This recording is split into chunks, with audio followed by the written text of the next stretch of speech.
Okay, so it is Thursday, December 17th. I'm going to go over my trade today. What I wanted to do here was use market replay so I can show you what I was seeing at the start of the day and then how price action developed because I didn't take my trade until towards the end of the session. So what I have here is a higher time frame on the left, lower time frame on the right. And we're going to zoom in for a moment on this higher time frame. And we're going to go out first to the daily. So all I really want to point out, again, white lines are my daily levels. So we're in a daily uptrend here. Let me get this so you can kind of see the bigger picture. And we had this last high that we then sort of have been testing as lows here. I originally had this level lower, by the way, but moved it up when we started forming this base. And then I just have the sort of previous all-time high area over here. You can see why I have the level where I do because of all these wicks coming across here. This captures the majority of those rejections, which is where I like my levels to be. So daily is definitely in an uptrend with this area down here at 61,114 holding as support for the time being. However, we are making lower highs as we continue to sort of hammer into that level. So it is possible that this level will break and we'll test down lower, but for the time being, this is where we are at. So here on the 4 hour, what I noted was, again, we're in this overall range. We retested the previous low. So we kind of came up, you see we were in the uptrend as the daily started retracing, the 4 hour broke structure, and started making lower highs and lower lows. So that's what we want to see for the retracement on the daily. And then had this really strong impulse up. I believe this was CPI. And we would have had to go down to like a 5 minute chart to even see the swings in here because it moved so fast. But all it did was test this daily level to the tick and then reject down. And I'd had this level here for quite a few days. And I was really pleased with how accurate that level ended up being. It doesn't always work that way, of course. And then we rejected down. Now, we kind of touched back into these lows again where we have all these wicks. You got these 3, 4 wicks across here. So really nice area. Also, you can draw this level across the 61,121 across to this lower wick here. But basically, we had all these rejections throughout this area. So we came back down, tested that, basically just a tick or so away from that daily level down here, and then pushed back up, breaking this sort of minor swing high. Why is this a minor swing high? Because it's all inside of this last 4 hour impulse. So it's really just all retracement, and this is still technically a higher low. So would have liked to see this push all the way up to here, but I think this whole area basically within here is essentially one massive rejection area. If we bump out to the daily, you'll see, whoops, let me make that level so we can see it.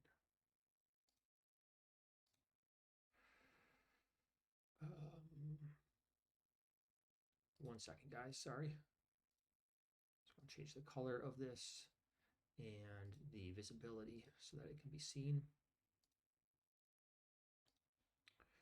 Okay, so if we bump back up to the daily, you can see it basically, the way I drew that, ended up capturing this whole wick. That's why generally when I draw zones, I do it that way, where I treat the two overlapping candles here as if they are a wick. So all we really did was test up into that rejection area yesterday before we sold off back down. So we'll see if we continue back up. But my thesis for the day was even if we're just going to range throughout this area, or even if we are going to maybe come back up and test this again and then dump down, there's been a lot of buying pressure down here. So this is the area that I wanted to look at if I'm going to consider longs on this 4 hour chart. So I have my overall 4 hour level here at 61,121.5.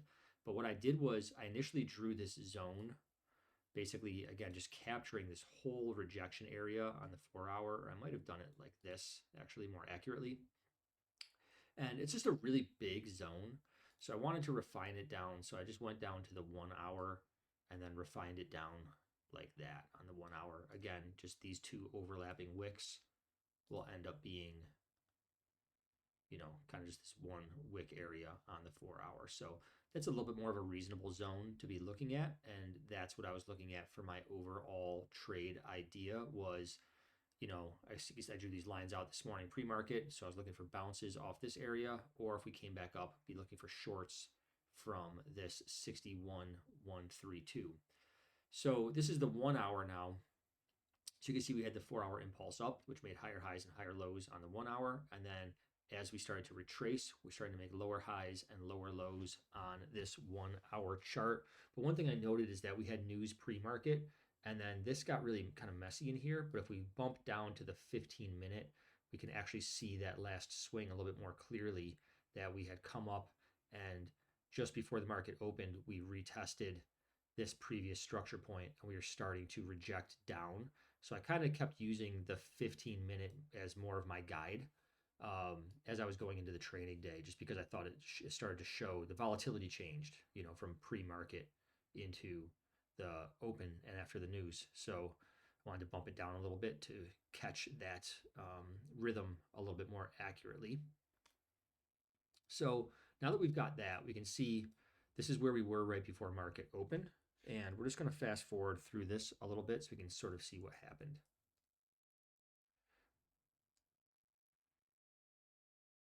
Usually this be updating on here. I don't know why it's not.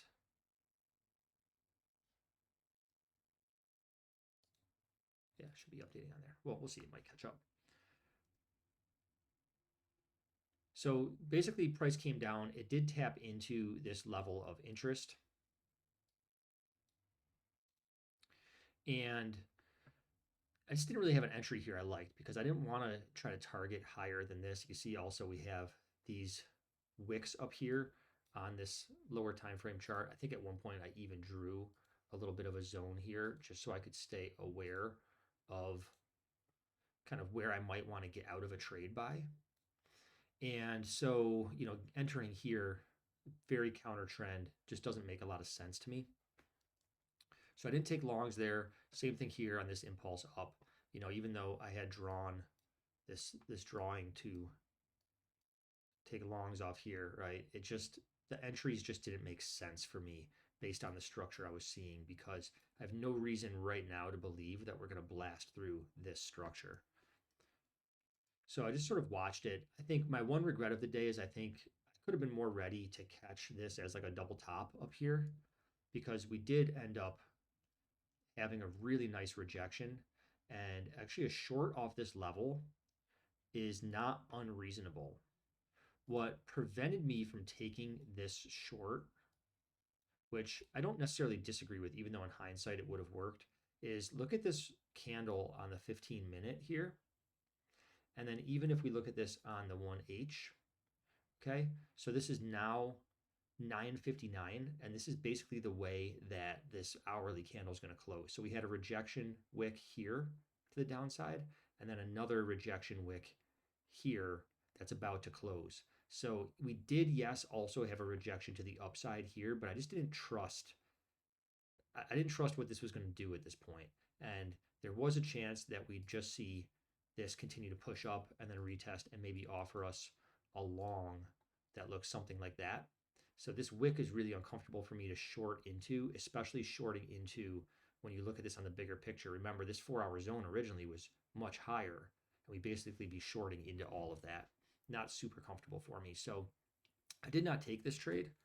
However, I don't think it would have been terribly unreasonable to take. And then, of course, the market did sell off. Momentum did slow a little bit, but ultimately we got that sell off. And you could have gotten a 2R multiple. In all reality, if I'm going to bother taking that trade, I'm probably targeting down here, assuming that we might push through the lows. But it being the way it was, I think 2R would be reasonable to just lock it in, or at least trail stops aggressively at that point. So anyway, here we are. Now we're much deeper. It's looking much cleaner for a potential long, right? So the whole time we're down here, I'm thinking, the reason that I drew this whole zone here instead of just the line is I wanted to stay aware that anything down here we could expect to see buying pressure come in. And I don't need this to be a massive reversal all the way up to the next purple zone. Even just a little bit of buying pressure when I'm entering on a 1-minute chart can give me a pretty decent trade. So this whole time I'm watching this thing, and I got to be honest, I was really tempted to enter right there. I didn't like the way that candle closed with that upper wick. And then on this next one, this honestly would have been a valid entry right here. And to be frank, I was considering entering it. I didn't love the size of this stop loss. So what I wanted to see here, what I was watching for was I was looking at these wicks throughout this area, and I wanted to see if price would come down, retest it, and then come back up. And I actually at one point put a stop order in here on this next candle as it was forming, because what I wanted to see was if this candle came back up and then came above these highs, I actually would have gotten long, but I would have put my stop just under this resistance for a much smaller stop loss. But what ended up happening was the next candle just came lower and lower and lower. And so even still, I was very ready for a long here because I'm thinking double bottom, right? So I really wanted to see a nice engulfing candle. And then we just sort of sat here. But what I was watching was this just really slowdown of momentum. And the volume was really dying off. And so at this point, I'm thinking if I'm going to get long, the way this is just sort of grinding around, I need to kind of see something change in the volume or in the momentum. So I was watching this whole thing, and I actually, the whole time was also saying, I'd like this at this point better if it would flush these lows and then reject them. If it would try to get below these lows but fail to hold below the lows, would be a much nicer entry for me. And so on this candle, we came below those lows and then held for one candle and then immediately started coming back up. So now I'm really interested because now we have this area across here. And all I want to see now is, are we going to hold this area?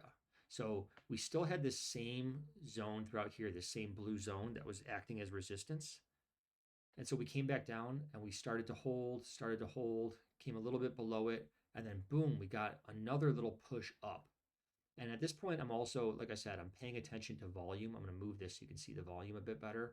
So I'm watching who's stronger from a volume standpoint.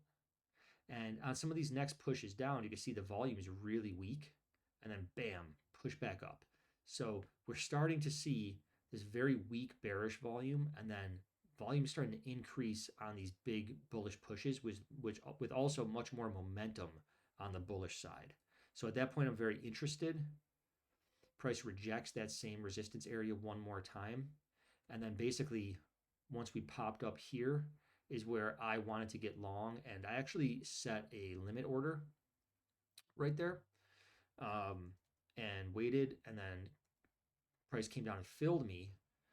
And went a little bit deeper than I would have liked. But a lot of times on these major bottoms, the other, I think, lesson here is you can be quite patient because it's often going to give you more than one decent entry. We were also still rejecting from the underside of this 4-hour sort of main level. But price ended up then throwing another big engulfing. That could have been another entry there if you didn't get in where I got in. And I was originally targeting up here, right? This same zone that I was kind of looking at the start of the day. Because when we're pushing off of a major 4-hour level, remember these black lines are hourly lines. So it's okay to anticipate a 4-hour push to break a 1-hour level, right? A larger time frame push can break lower time frame levels, often with some ease. So things are all good here. Things are all good here. At this point, I didn't like the way this was sort of hovering, but we were holding above this 4-hour level. So I trailed my stop to where I just put this yellow line. So that way, at least I'm locking in some slight gains. It was about, I think, a 1.25. And then I thought I was going to get stopped out there, to be honest with you. And then we finally pushed up. And at this point, I was like, all right, cool. Like we broke above that hourly level. I wanted to see that start to hold. Now, at this point, I trailed my stop up here. So right below this hourly key level. And I was aware of VWAP here. And I also at this point just did a measurement and saw that, this VWAP is sitting right at 2R. So does it really make sense for me to like try to squeeze out more from this when we have a descending VWAP and I'm floating a 2R multiple? So I knew I wanted to be a little bit more aggressive about my management and see how price was going to react to VWAP. So this candle annoyed me because I was, we're getting pretty close to my target up there and then it rejected. So as soon as I saw this rejecting, I moved my stop up to underneath the low of that candle. And then basically on the very next candle, I got taken out of my trade for really just under 2R. But I'm really okay with it. I mean, look at the rejection on that candle with that kind of volume. I mean, this trade ended up going to my target And I think, in hindsight, I think I could have just managed the trade under these two wicks here because, again, we are above the key level. We already retested this previous resistance area with all these upper wicks and pushed up above. And I could have just continued to trail my stop that way. But, you know, again, floating 2R in profit, like it just, I just didn't want to give it all the way back and only end up with 1R on that trade. And I was pretty happy with that. So obviously, I would have gotten about 3.2 had I held it. I could have continued to trail under lows and been just fine. But, hindsight's 2020. So that was the trade I took. And again, you can kind of see how it played out here on the 15-minute. And I don't know why this 15-minute is lagging on the replay, but price should be fully up there. I think I got to play it out to the end of the candle before it populates there. There we go. So, obviously this did push and it got up to my key level here, which is where I was targeting. And we can see on the hourly, whoops, I want to put that on the other chart. On the hourly here, the way this candle closed with this wick, you can see why I was hesitant to short into this area. And so this really did, we had this candle close, this one pushed down lower, but it's another hourly rejection. So at this point, like longs are looking really good. Now we can fast forward, just see how the rest of the day played out.